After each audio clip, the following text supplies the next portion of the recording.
My name is Christy Busby, and you are about to listen to the next episode of my podcast called F.A.T.E, From Atheism to Enlightenment.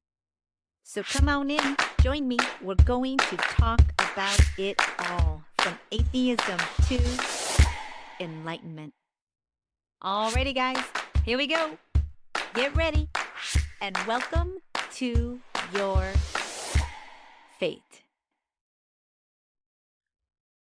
Welcome, everyone, to the next episode of F.A.T.E. How's everybody doing today? On today's show, I am bringing you Reiki Master Bronwen Logan. She, as well as her co-author, Fran Stein, have an updated 20th anniversary edition of a book called the Reiki Sourcebook. We are talking Reiki healing on today's show. Bronwen Logan, welcome to your F.A.T.E, my friend. How you doing today? Fantastic. Thanks, Christy. Well, I'd like to really say that I appreciate you coming on the show and spending your time with me. And I am especially interested in this topic because for me, energy healing, Reiki, things of that nature is kind of what prompted me to step on my own spiritual path. I had an illness for a long time. Western medicine wasn't helping me, and I started practicing in the world of energy medicine, and I gained much more improvement than I ever would have had I just stayed with traditional mainstream healing practices. So it's a topic that is near and dear to my own heart, energy healing, Reiki. So welcome to the show. Thank you so much. And I always like to start at the beginning. Can you tell me, how did this become your life's path, your journey? Did you have a spiritual awakening? Or how did you get to be a Reiki master that you are today? Yeah, okay. Actually, I call myself a Reiki teacher rather than a Reiki master. I don't know. You know, I mean, all those. It feels a little highfalutin, like master. I don't know. It's sort of little hierarchical there. But definitely Reiki teacher, Reiki practitioner. And yeah, I did have well, put it this way. I knew immediately that this was what I wanted to do, and I didn't want to do anything else. So I knew that. And I had gone traveling with my ex-husband, Franz, who I wrote the book with. And we were in India, and we had, in the end, we spent 2 years in India. But after about 1 year, we came across a Reiki teacher, and we had been looking for one because Franz had sciatica, that a pain from your back down through your leg. And, we were carrying backpacks, so we were having a difficult time just getting around. And so in Nepal, actually, it was that we found a Reiki teacher, and we were there for a number of months. And so we did Reiki 1, Reiki 2, and Reiki 3 when we were there.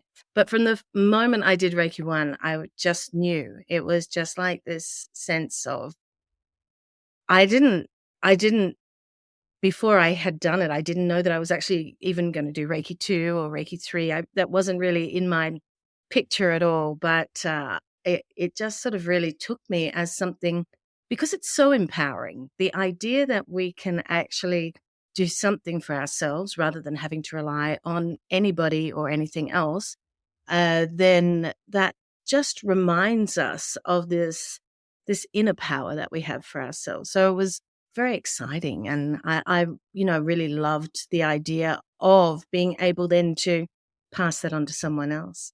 And I do remember when being in a bookstore in Nepal after just having done Reiki 3, and that there was this couple, a young couple traveling, just like we were, and they were like, "Oh, let's have a look at the Reiki books.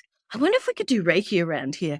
And Franz and I were like, "Gosh, we just sort of learned." So we turned around, we said, "You know what? We just learned how to do this, but we'd love to. Would you be our guinea pigs, like, for our first students?" And they're like, "Yeah." So that's just all happened basically. And then we went to Darjeeling in India, in the Himalayas there, and we opened up a Reiki center. And we went out and we would go and do treatments and classes in the tea plantations, Darjeeling tea, and it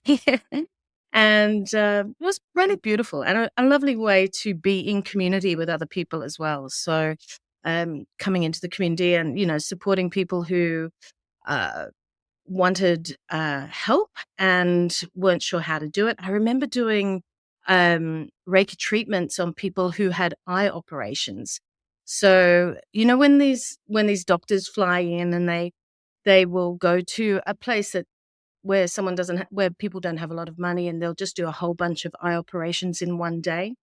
And so we were asked to tag along, and we'd do Reiki on everyone after they'd had their operations, and it was just so beautiful. And Indian people, that culture is much more open to something like this. And so, yeah, working with these people, they'd be like, "Oh my God, what's happening?" And it was really encouraging, and I felt like it was a real internment. It was a time where you could really just sort of get into it, and that's all we had to do, and it was just a really beautiful thing to do.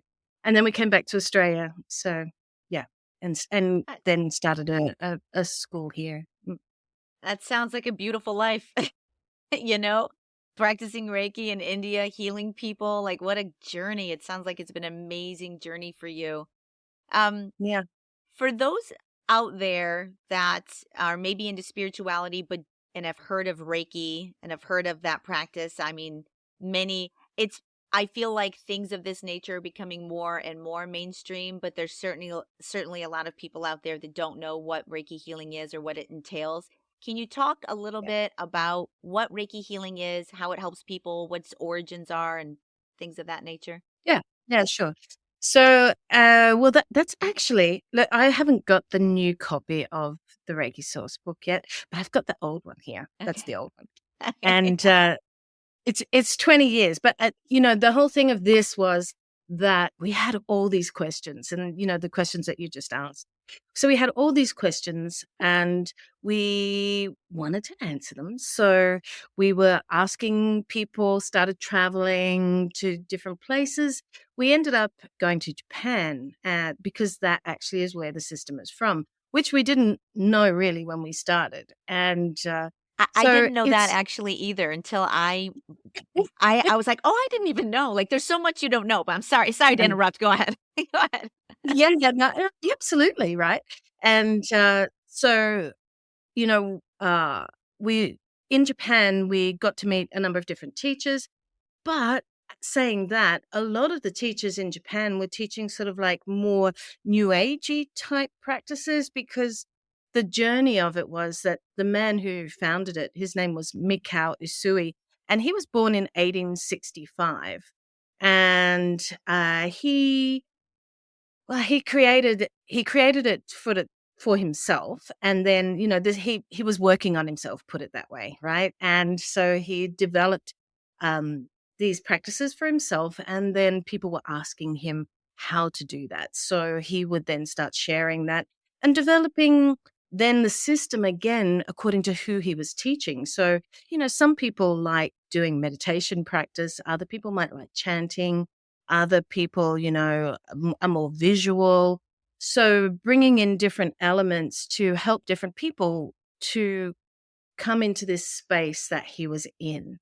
And uh, the word Reiki is a Japanese word. And, the more research that we did into this, the more it was just like, it's so completely Japanese. It's hilarious that it sort of lost that at one point, and it's definitely coming back. People are much more interested in the Japanese origins these days. But um, I'll just tell you a bit about the history first, and I'll tell you a Yes. bit more about what Reiki is. So there was a lady in Hawaii Takata, whose parents were Japanese, and she was born in 1900. She went to Japan in 1936. She was sick, and she met this teacher who taught her Reiki, basically. Yeah. And she stayed there for a year helping him doing treatments on people. And he had the first real treatment room ever. And this was a student of the founder. So she came back to Hawaii and she stayed there until she died in 1980. And in that time, she did a lot of treatments and she started teaching people. And she taught 21, 22 teacher students. And they sort of, after she died, they sort of went off in their own directions and they all started doing different things with the system. So she taught them a very simplified system because she was Japanese and being in America at the time of the Second World War. It was not a great time to be Japanese. So she really kept it quite simple. She said that herself. She didn't really bring in the Japanese aspects of it. And she just kept it simple. And so the students that took it away, the teachers, they created their own they filled the holes and a little bit themselves. And a lot of them filled it with sort of new age practices, to be honest. So, yeah. So it did get quite confusing, I'd say, like the 1980s, 1990s. And, I studied it at the end of the 1990s. So that was the time where people were just sort of starting to really question things about it. Where does this practice come from? Why are we doing that? And in going to Japan, it turns out there was an association that still exists in Japan today. And it's been there the whole time. And they have kept up the traditional practices. We've learned a lot through people who are a part of that association and other people who have researched, Reiki in Japan. So what is it? It is, as I said, it's a number of different things. It's about teaching us how to strengthen ourselves and come into balance, I think is a really good word. You can also say wholeness, because wholeness means, if you say to heal, it means to become whole. And this is a really beautiful way of understanding how we work. So in Japan, they work with they work from an idea of Japanese cosmology, which is that the way that the universe is created. So the universe, they think, from a Japanese Buddhist perspective, we have the earth was first created, and then there was the heavens. So we have the earth and the heavens, these dual elements, and then they come together and they blend together and they create something. What do you think they create, Christy? Us? Yes. Perfect. So, and life, right? But definitely Life. us. And Yeah. so it's like how we are created. And so we see that as the big picture of the universe, but that's on the macrocosm. If we look at the microcosm, look at us. Yeah. Then we can see the same sort of picture inside of us. So we work with this area called the hara in Japan, and it is in the abdomen. And that's sort of like this main core strength. It's our grounding point. It's the energy that our family gives to us and we're born with, put it that way. Yeah.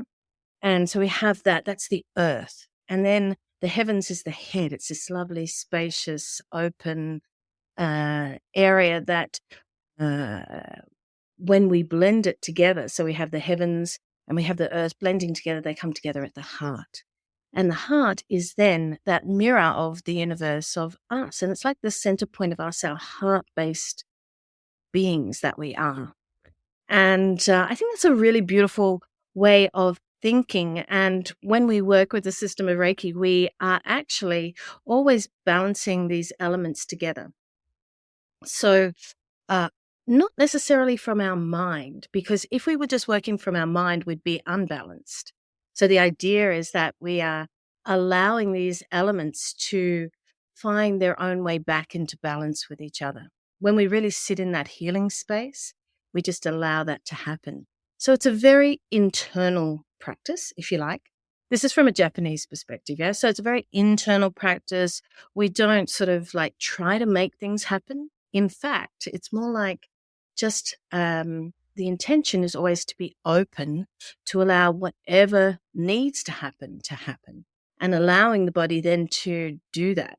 Because if I'm going, oh, I've got a sore shoulder, I need to work on that shoulder. I don't really know why I've got a sore shoulder. And I could try with my mind to try to sort the whole thing out. And yet that's just one aspect of me. Yeah. So if I allow all aspects of me to come into balance, then that is naturally going to come back into balance as well. So that's sort of how we see it. But the word Reiki means spiritual energy and or big energy. It's like the energy of everything. That's the idea. So it's like this natural flow that exists in the universe, and we're a part of that. Yeah. And it's also in us and we're in it. So it's quite beautiful. Yeah. It truly is. Yeah. I've got one more thing to say about that. Of course. Please do. That I'm I all just ears. just that so if we look at it as being that word, Reiki being spiritual energy, the only thing is it actually doesn't, and didn't in Japan either, mean that it was a practice. So in Japan, they often use the word ryoho, which means healing method. Okay, so they're like, oh, that's a healing method that uses Reiki. Yeah. And there were other practices, a lot of other practices around in the early 1900s that that that they talked of using Reiki, but they weren't called Reiki, the practices, if you get what I'm saying, right? So we actually call it the system of Reiki when we're normally talking about it, because the system is a number of different practices. And those are the elements that mean that you're working with Reiki. I mean, all of us are Reiki, if you like, if you want to use the Japanese word for it.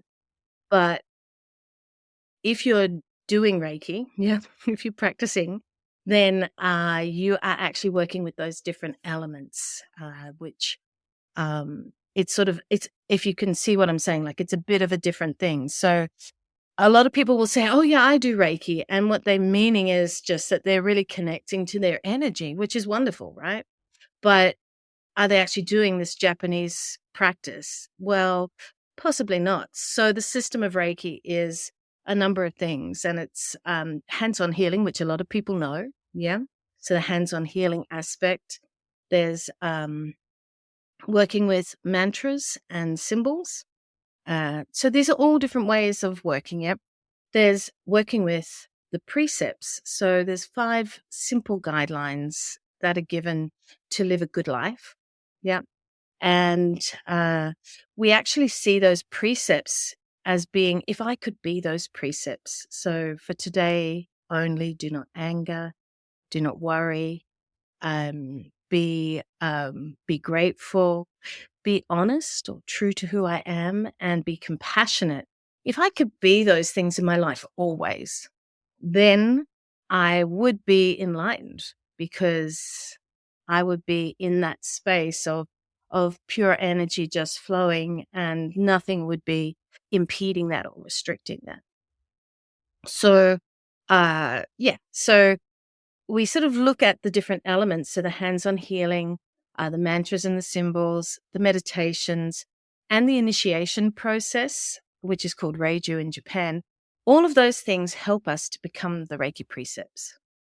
So they help us to not be angry. They help us to be more loving and caring and grateful. Yeah. So uh It's really remarkable how much our emotions can play into our overall health too. Being angry, being worried, being stressed can really affect your energy, and that what can lead to dis-ease. That's what disease is. It's dis-ease. yeah. Um as far as people looking to seek healing, if they're out there, there's so many people nowadays that are sick. It seems like autoimmune diseases are rampant. Everything from Yeah. fibromyalgia to MS to Yeah. Lyme disease to all types of things that are impacting us. And it doesn't seem like Western medicine has a whole lot of ability to alleviate a lot of the symptoms that are coming along with these diagnoses. Yeah. What do you feel Reiki healing can address most. Is there anything that Reiki Healy is better at addressing than is it more muscle aches, pains? Is it could you what are some of the type of the ailments that you see that really can benefit people that are looking for health relief? Yeah. Yeah. I think, look, I think you're right that there are a lot of people with diseases today that we never really spoke about or recognized. I don't know whether they had them before and we just weren't labeling the things, or whether it's a new, whether it's just more, I really don't know. But I can see, a lot of people who come for treatments, that there's most people who come for treatments, Reiki treatments, who are sick will come because they're at the end of their tether. So they've tried a lot of things, yeah, and they haven't found answers. I think that, the thing is that the system of Reiki is not medicine. And, medicine is specifically something that you might take, or, it's something specific that you do this and this happens, is meant to happen, right? It's not like that. And it's very much just about us and ourselves and what happens. And, as a Reiki teacher, practitioner, I'm still going to die, right? So, yeah. None of us are getting out of here alive. So that means, I can't change that. And what I can do though is that I can die whole, if you like. You know how I talked before about this way of balancing ourselves out, thinking of ourselves in terms of maybe the body. We can see it in a number of different ways, but we can see it as the body, the mind, and the breath. These correlate to those three things I was talking about before. So the body is like that earth groundingness, also relates to the body. We have the mind, and then we have the breath at the heart. If you think there's, the lungs but also speech, it's coming out through there. So we see those three elements as sort of balancing things that need to balance as well. And when we are out of balance, that's when we are unwell. So whatever that unwell is, and for every single person, it's going to be different. It's not like I can say, when I put my hand on here on everybody, this and this is going to happen, because it's not. And that is why it's quite difficult to research something like this, because it's not a pill. It's not something specific that has a specific outcome. And the other thing is that every time that I might have a treatment, for example, it's going to be different, because every time that I come to a treatment,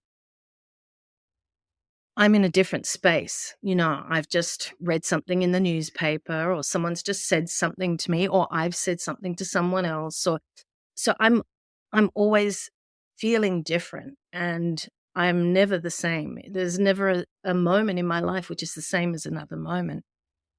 So this means that when I'm having a Reiki treatment, there's going to be different things that are going to be happening inside of me, and different things that are going to be worked on. And it's really about me giving over to that and allowing myself to come back into balance. That's the same when we do the meditations, and I'm sure people who meditate and maybe haven't done Reiki practices will get what I'm saying here. Like, we are always different when we come to our practice. When we go to sit down to meditate, we're always feeling different, and the experience is going to be different each time. So we can't come with an expectation of healing. We come with an expectation of just being there in that moment, and being open to whatever needs to happen in that moment. And the more open that we are to that in ourselves, then the more opportunity we actually have for finding some form of balance in. I also think that when people are, like you said, coming to experience something like Reiki, and they have kind of experienced other things and are at the end of Yeah. their rope as far as trying to resolve whatever issue they're having, I experienced this myself. It does allow you to open your mind to other things that you never would have been able to open to before. So I do think So true. belief and intention and belief really have a lot to do with healing in general. And that if you're not open to possibilities that are outside of mainstream techniques, it's going to be a more difficult bridge for you to get to. But I do think you end up for me anyways, I had to surrender a little bit to my illness, and I had to Yeah. almost not give up, but surrender to where I was in that moment and be open to experiencing something else that could work for me, and not labeling it, judging it, or overthinking it, but being just open to receiving in a state of allowing. And really, you got to be in a headspace that you want to heal and you want to be whole again, which sometimes means addressing old issues, old baggage, old ways of thinking, and kind of rebooting your mental well-being, your state, whatever you want to call it. Yeah, I mean, that is so true, and we can only be where we are in this moment as well. Yes.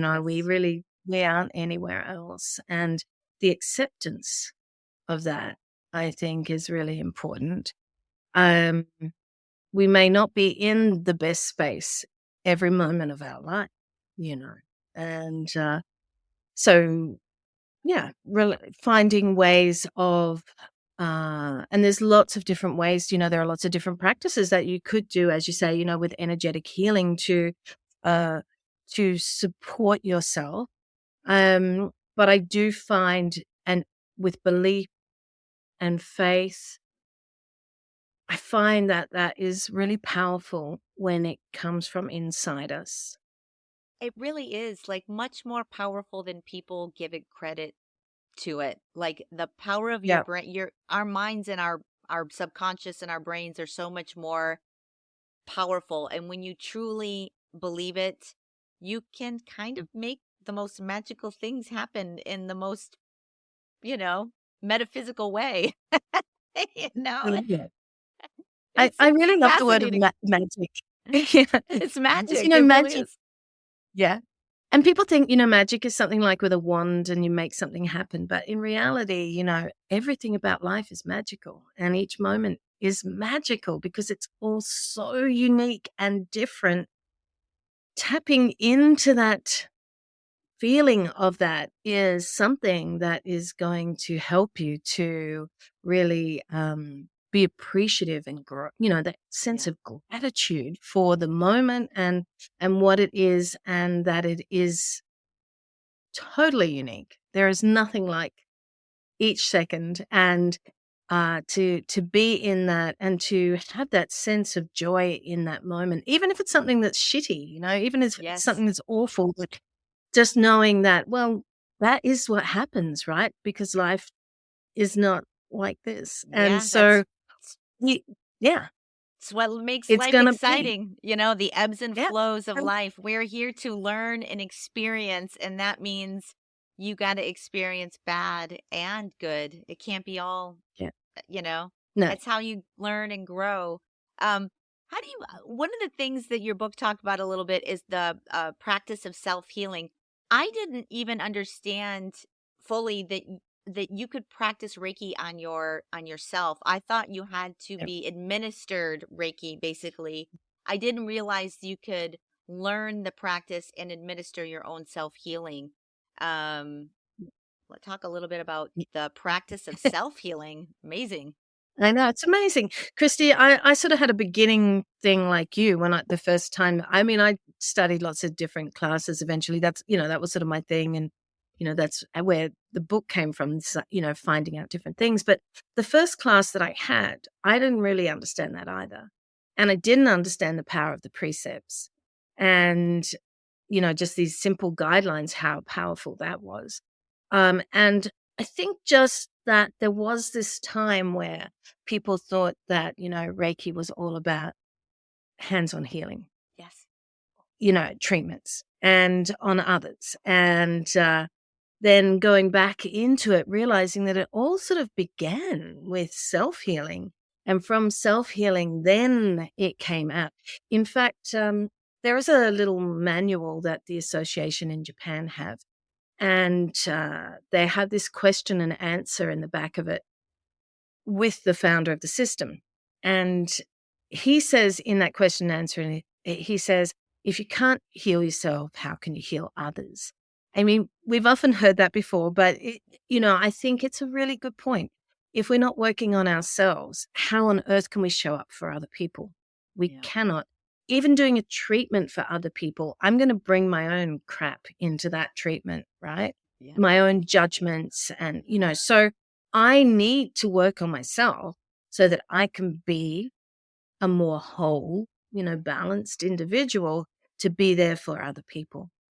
And, we often talk about it as shining your light, right? So in Reiki, we have in the third level, we have this symbol and mantra, and it means great bright light. It's just Japanese kanji, and it means great bright light. And being that great bright light is really, if I work with the precepts, it allows me to be that great bright light.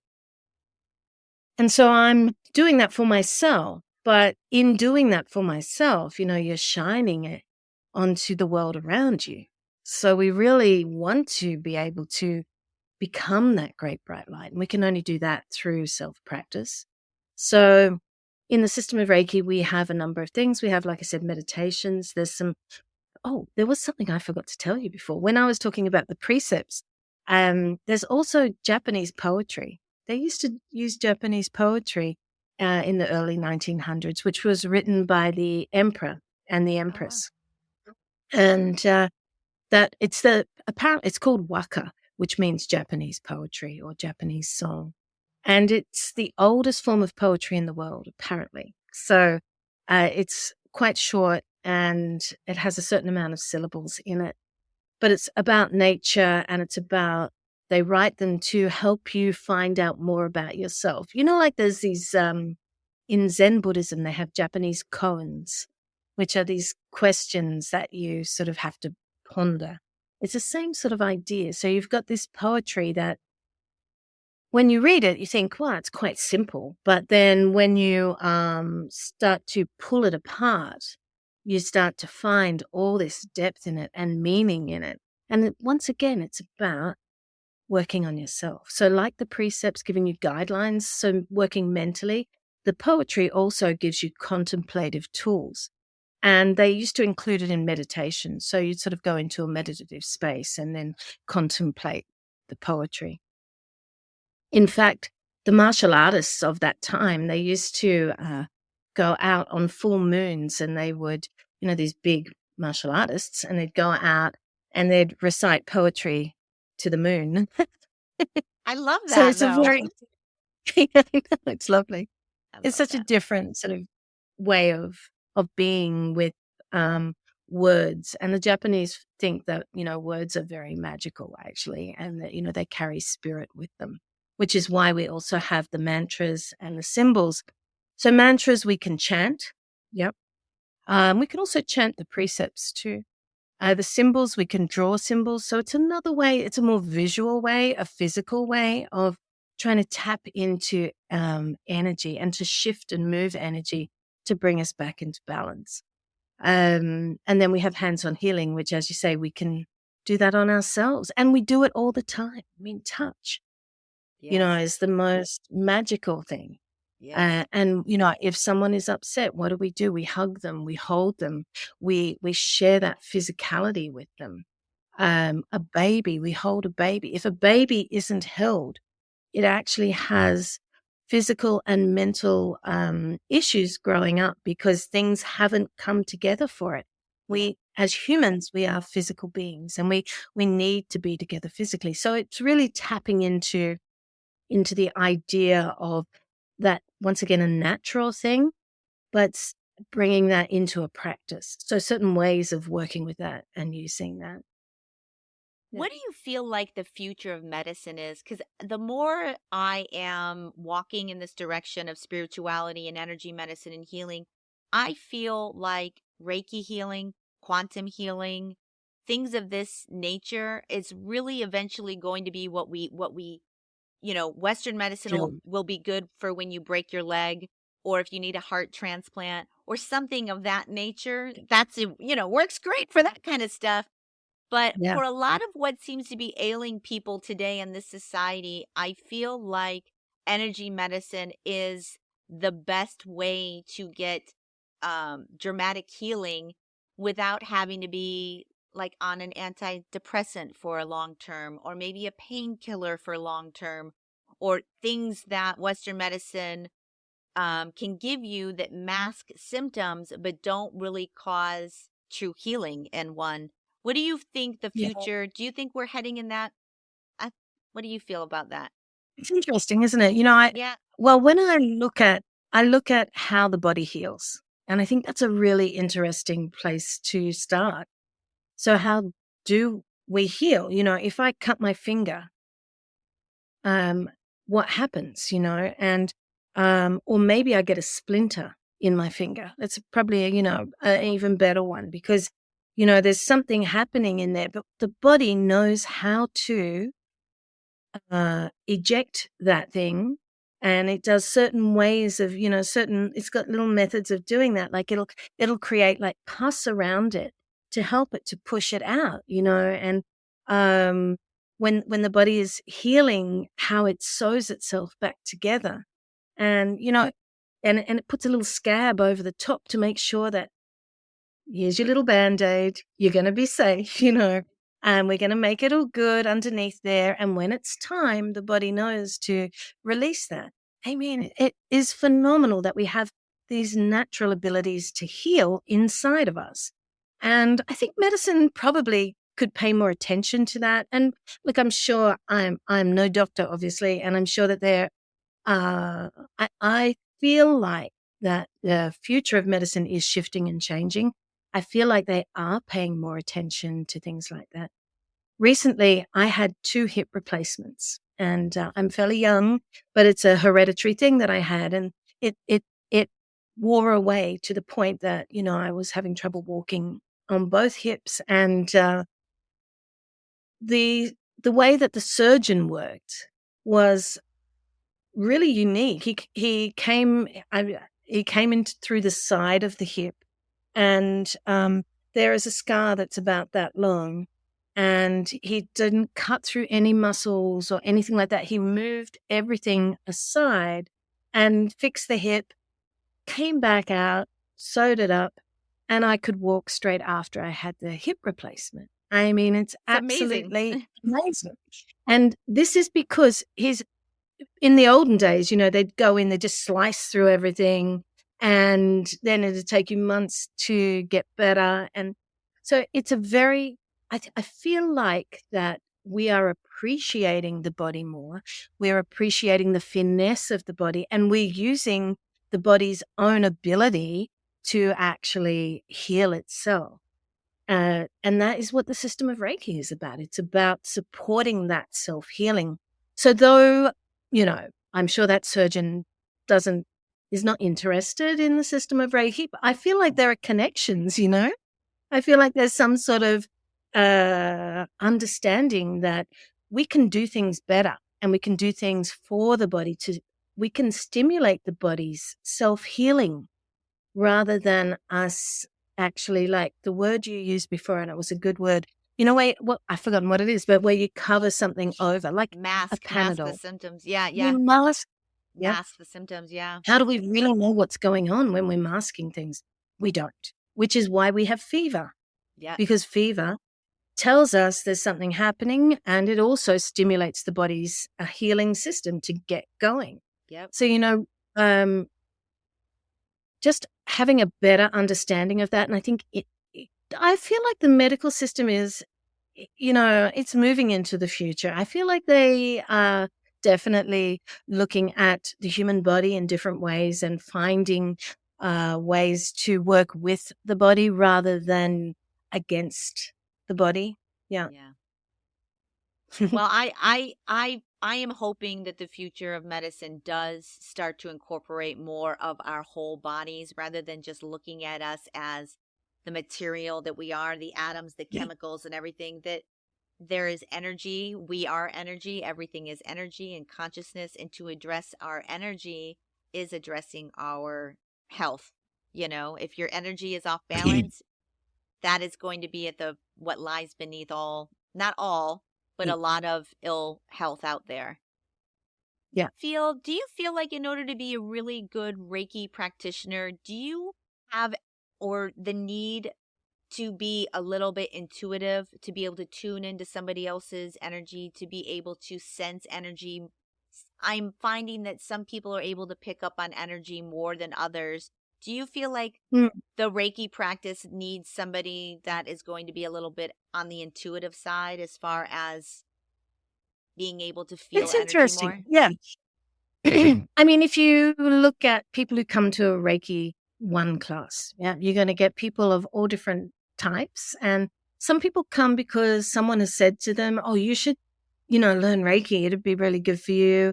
Often tarot readers tell tell people to go and have Reiki classes for whatever reason. And then there's people who've had experiences of energy work and they're like, oh, this is interesting. I don't know what to do with this. I'm not sure what's happening, and I'd like more of a structure around that. So, you'll find lots of different reasons why people come. So when you're in a class, they're actually all going to be quite different abilities as well. So it's not like we were saying before, we're different. Each one of us is different and each one of us is also in a different place each time. So there's so many variabilities. There's not really it's not like if we all go to learn, say we all speak Spanish and we all go to learn English, we're all at the same point because we don't know any English, right? It's not like that. And it means that, some people are going to have a lot better understanding of Spanish. Maybe they have a feel for Spanish or English, Mhm. I should say, around the other way.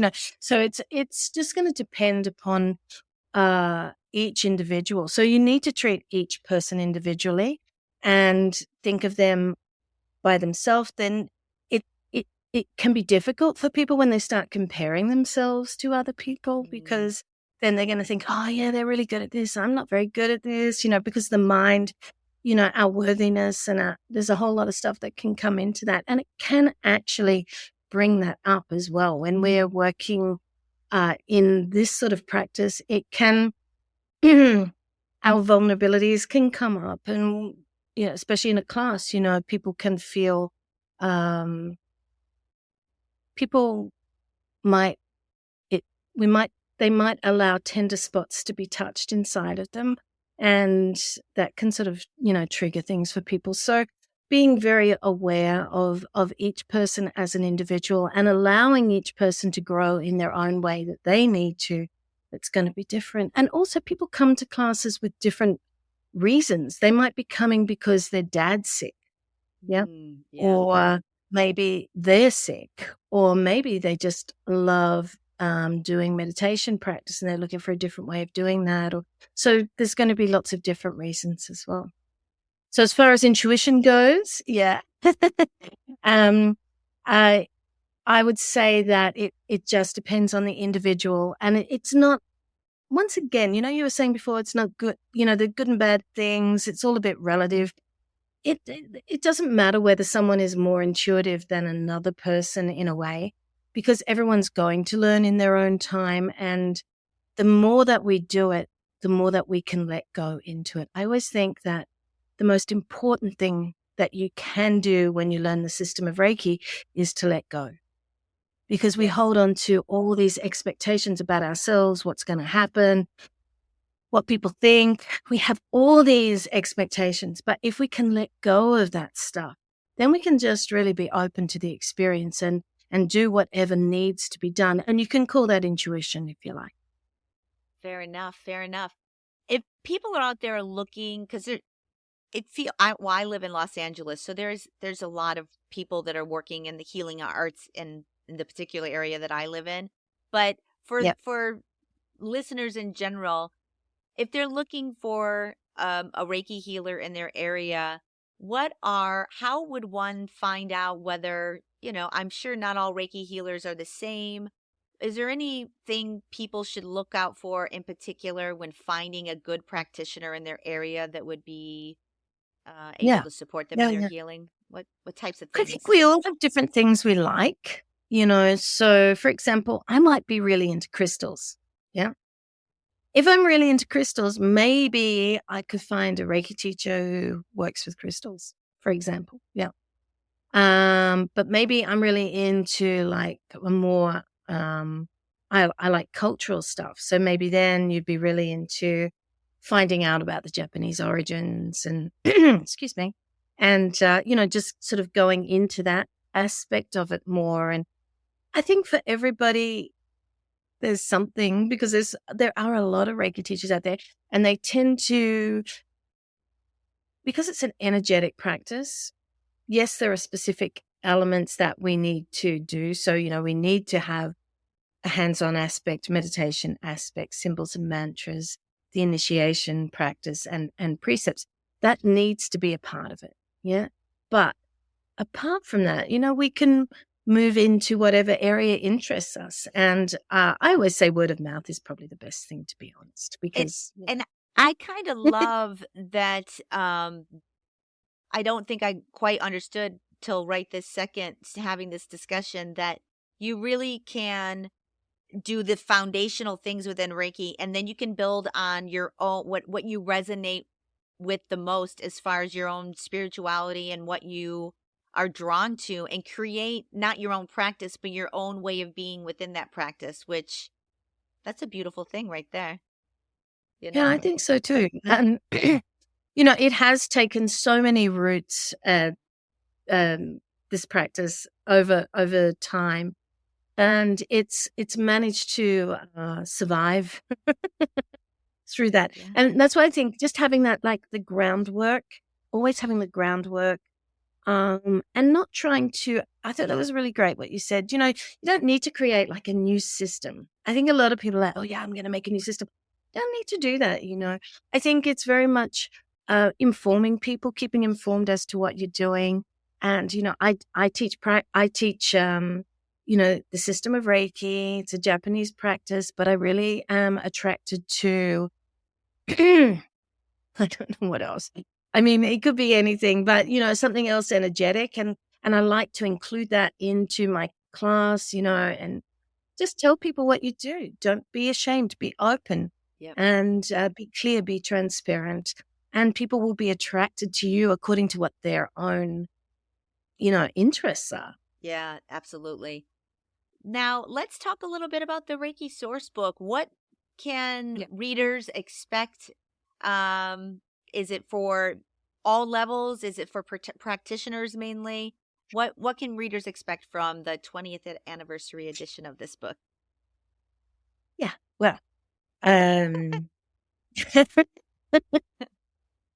it was not, it's a sort of a bit of a different Reiki book. It's not like a lot of Reiki books are just Reiki 1 manuals or Reiki 2 manuals or something like that, right? Which is fine. So they're like what you would teach in a class and then people get them published. This is not like that. It does go through different elements that you would learn in a class, but it's so much more than that. And it's obviously chock-a-block full with historical information, factual information, and it has all these practices in here. So I don't know if you can see that, but like all these different practices, and they're from different types of Reiki, like I was saying, not just from Japanese practices, all the different things that you might learn, and it'll tell you where that comes from. Mm. So you might be thinking, oh, I do this practice. I don't know why I do this practice. How does it fit into all of this? It'll tell you the origins of that, who introduced it, why they introduced it. It'll tell you about all the different types of Reiki that there are, like the different sorts of systems that exist. And you can find yourself in there in some way, which is really beautiful. So who is it for? You can read it as a beginner because the first half of it, say, is very much information that will really support you in possibly finding a teacher because you're much more informed. Yep. And if you've done a class, it'll really just back up the information that you learn in a class. But I always say that I find this book, the best book is for like as a reference material. So if you were a practitioner or a teacher and you need to know something, there is this glossary in the back and it goes on for pages and pages and pages. And you can look stuff up really quickly. And then you can find it in more detail in the book.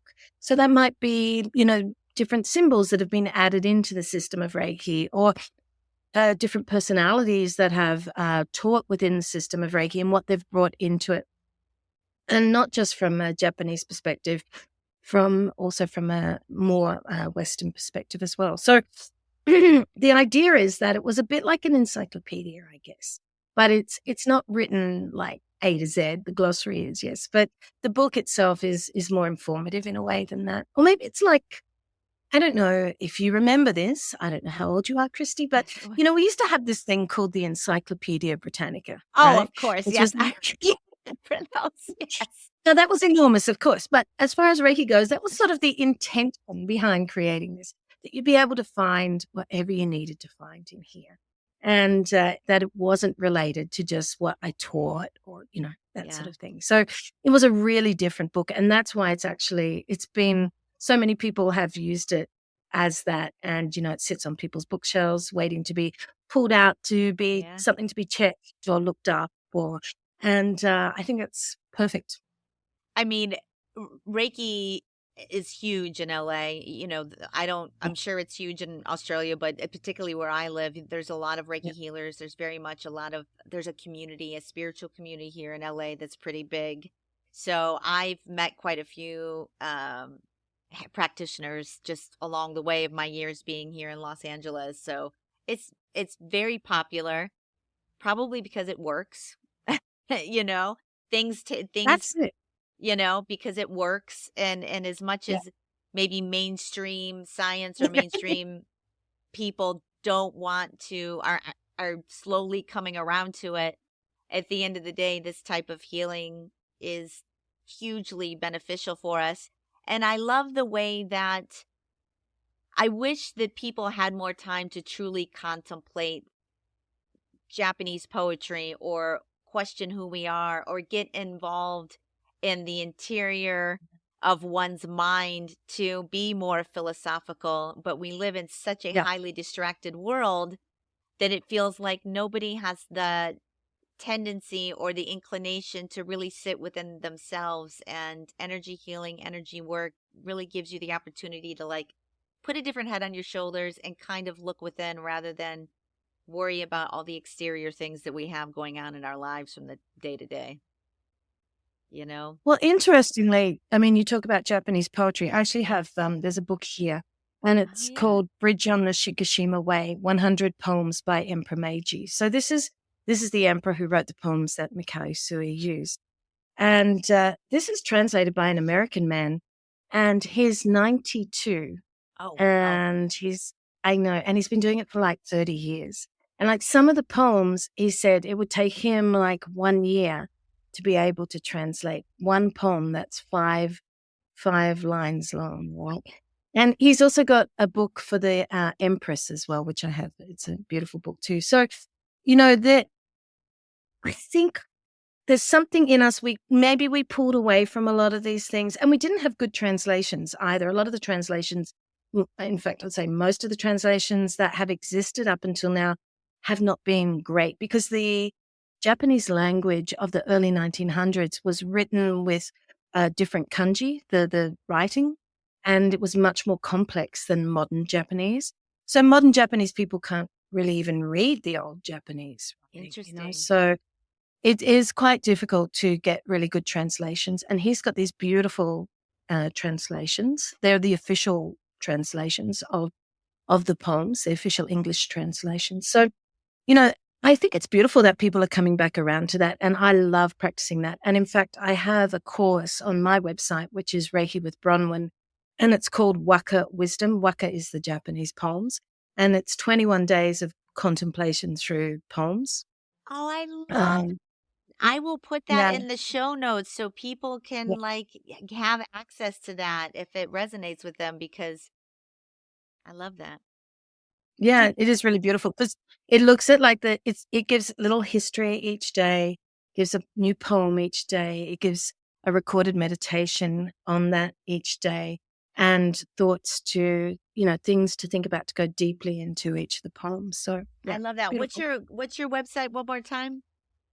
It's Reiki with Bronwen. I will definitely put that in the show notes along with your book so people can access it and resource it. Now, do you only teach in person or do you do remote teaching? Do you do teaching online? Yeah, I do. Look, I think as far as that goes, I mean, obviously, COVID changed a lot of things for people. I think a lot of people who didn't teach online before started teaching online. I think if you're going to do a Reiki 1 course, this is just a bit of advice for people out Yes. there, then I would suggest probably doing that in person because there's going to be a Reiki teacher near you. And you know what? You can have as many Reiki teachers as you like, right? There's not like there's some loyalty program that you get fixed into. And you're going to learn different things from different people, different ways. So, I think that that's a great thing to do. Learn it in person first because you want the confidence. And don't do a course that's like 3 hours long, right? Take a longer course because you want to learn how to be confident to place hands on yourself and know that you're not looking like an idiot when you're doing it. Because, sometimes that's where we go first, right? Rather than sitting back and relaxing into that and being confident with that. And then being confident to place your hands on other people like friends and family. So do something in person. And then, I think you can play with it really because it's an energetic practice.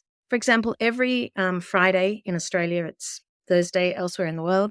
I do in the morning a 15-minute reiju and an initiation practice online. And I have students all over the world, and we all connect, and it's really beautiful to have that time that people put aside 15 minutes a week just to sit together in an energetic space together. It's energy work, right? So it's not like we have to be together, in person. We can let go of that and we can be together in that. And I think for, other Reiki classes, sure, you could go online, you could do more in person.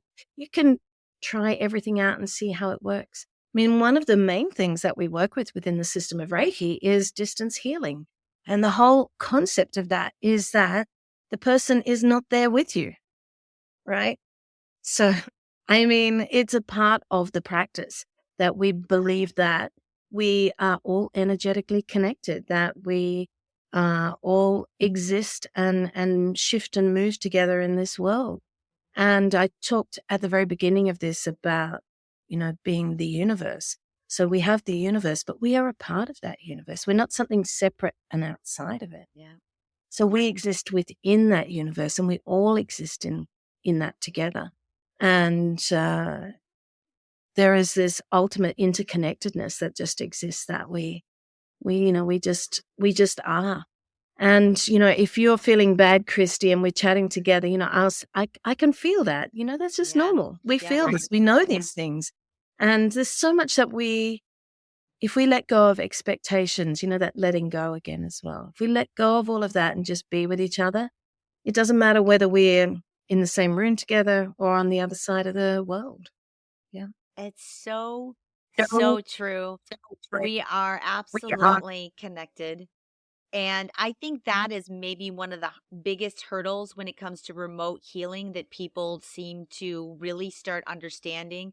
I know for me, I used to do kinesiology, remote, and Yeah. I would physically be able to feel the movement That's of my amazing. energy through him Yeah. working. I mean, and it really does it you cannot help but to completely change your perspective on everything that you were taught based on having what you now know is energy moving within your body remotely by somebody that you're speaking to on the phone.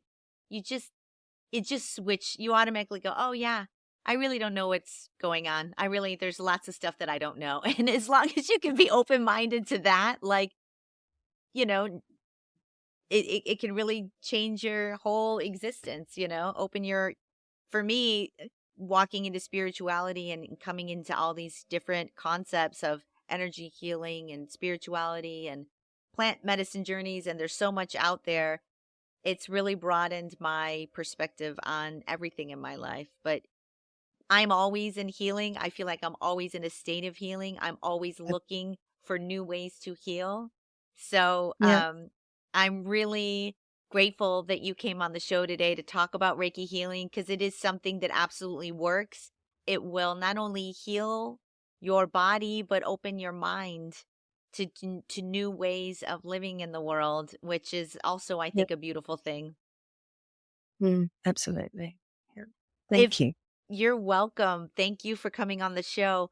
If people want to reach out to you, is Reiki with Bronwen Yeah, the best way to do that? If they want maybe absolutely. some advice, maybe they're a practitioner, maybe they're looking for some guidance in your world, I will put that in the show notes, gang. And I will put your book, the Reiki Sourcebook, in the show notes as well, so people can click on that and pick it up. And I would love to thank you for coming on the Fate podcast today. Thank you, Christy. It was Yeah. a true pleasure. I loved our conversation. Alrighty, gang. I'm going to go ahead and leave it there. I want to thank you, Bronwen, and we will see you next week on Fate, from Atheism to Enlightenment. Journey well, everyone. Bye-bye. Alrighty, guys. That is a wrap on this episode of Fate, from Atheism to Enlightenment. I hope you enjoyed this episode. I want to thank Bronwen for coming on and spending her time with me. And I was really glad that I had the opportunity to interview someone like her who's been teaching something like Reiki for so long. And I would highly recommend that if you are out there and you are struggling with health issues, symptoms, and Western medicine isn't giving you the kind of relief or the answers that you're looking for, you should really try something like going to see a Reiki practitioner and seeing what they can do for you. It really may very well open some health doors that you didn't even know were there, to allow you to feel a lot better than you do today. So, no matter what you have, I can guarantee you this: after sitting with a good Reiki practitioner for a few sessions, you are going to feel better no matter what, if you've never sat with one before. So I would check it out. It really helped me get back on my feet and start feeling much, much better than anything that was happening from mainstream science health world. So as often as I can, I would love to have Bronwen back and talk about Reiki and what it can do for people. And I did not know that it was originally a Japan practice. No idea. It is very new agey, especially out here in Los Angeles. Alrighty, guys. I'm going to call it there. I will put all of Bronwen's information in the show notes. Her website is reikiwithbronwen.com if you're interested in reaching out to her for any kind of insights into Reiki world. I will put the book in the show notes as well, the Reiki Sourcebook. So pick it up. And as always, I can be reached on Instagram at F.A.T.E podcast. Go ahead and follow the show. I do post little clips and whatnot and so on. Probably not as often as I should. What else? Thanks for taking the time out of your day to listen to me. I hope you're enjoying what I'm offering here on this show. And if you do, tell a friend. Like, subscribe, do something to support the show. I would love that. It would mean the world to me. And with that, everyone, welcome to your fate. See you next week.